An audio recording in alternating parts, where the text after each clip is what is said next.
Министерството за здравство во постојана комуникација со Кочанската болница, поддршка за граѓаните во тешките моменти. Таравари и неговиот тим во постојана комуникација со Кочанската болница, поддршка за граѓаните во тешки моменти. Министерството за здравство продолжува со активна комуникација со Кочанската болница и ги стави на располагање сите потребни ресурси за поддршка на локалното население, особено деновиве за време на погребалните церемонии на жртвите кои трагично го изгубија животот. Во соработка со клиниката за психијатрија испратени се специјалисти психијатри кои ќе обезбедат психолошка поддршка за граѓаните во овие тешки моменти. Покрај тоа, во соработка со здравствените установи и Црвен крст, организирано е засилено присуство на медицински тимови кои се достапни во текот на денешниот ден за поддршка на заедницата. Министерството за здравство продолжува да ги следи потребите на локалното население и активно реагира на барањата од граѓаните. Одговорните институции апелираат за внимателно и етичко информирање, со посебен акцент на емпатија, хуманост и солидарност, за да се избегне дополнителна вознемиреност. Во соопштението, Министерството исто така упати апел за проверка на информациите со надлежните институции, нагласувајќи дека неточно информирање може да создаде дополнителни проблеми во овие чувствителни моменти. Изразуваме благодарност до сите поединци и организации, како и до здравствените работници од земјата и странство, кои вложуваат максимални напори за соодветно справување со овој предизвик, се вели во соопштението од Министерството за здравство. Лишен од слобода скопјанец поради нелегална продажба на пиротехнички средства. Полициски службеници од СВР Скопје на подрачјето на Битпазар го лишија од слобода БД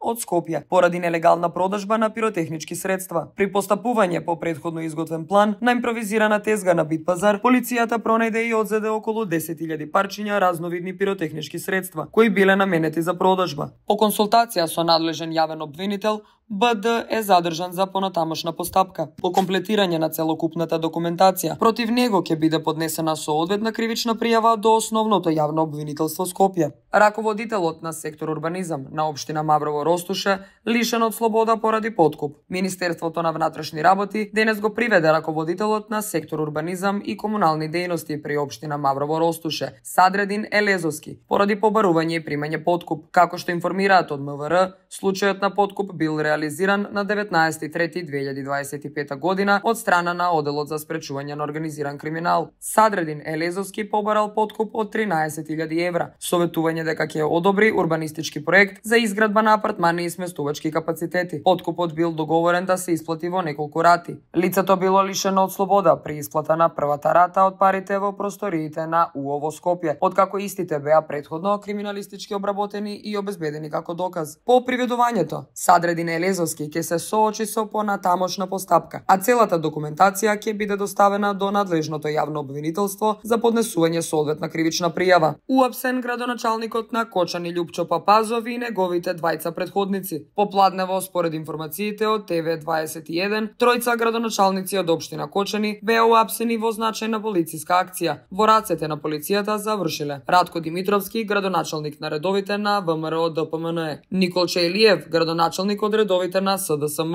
Љупчо Папазов, кој бил градоначалник до не многу одамна. Според соопштението на обвинителството, акцијата за приведување лица за кои постои сомнение за инволвираност ќе трае во текот на ноќта. Радко Димитровски е поранешен градоначалник од редовите на ВМРО ДПМНЕ, додека Николче Илиев е од СДСМ.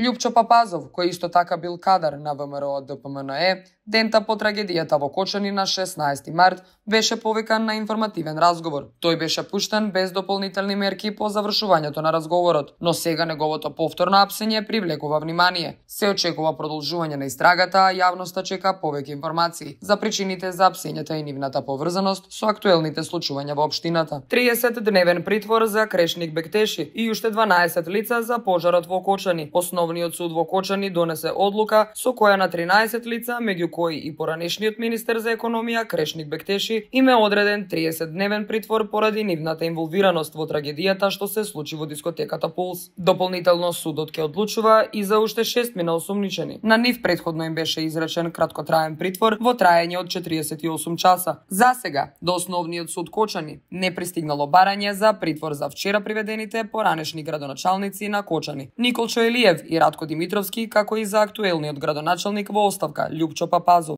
Синоќа, полицијата и обвинителството спроведоа голема акција за приведување на лицата за кои што постојат сериозни сомневања дека се поврзани со пожарот во дискотеката. Јавното обвинителство најави дека во текот на денот ќе излезе со повеќе информации за истрагата. Судијата на претходна постапка претходно донесе одлука за краткотраен притвор од 48 часа за поранешниот директор на Државниот пазарен инспекторат Горан Трајковски.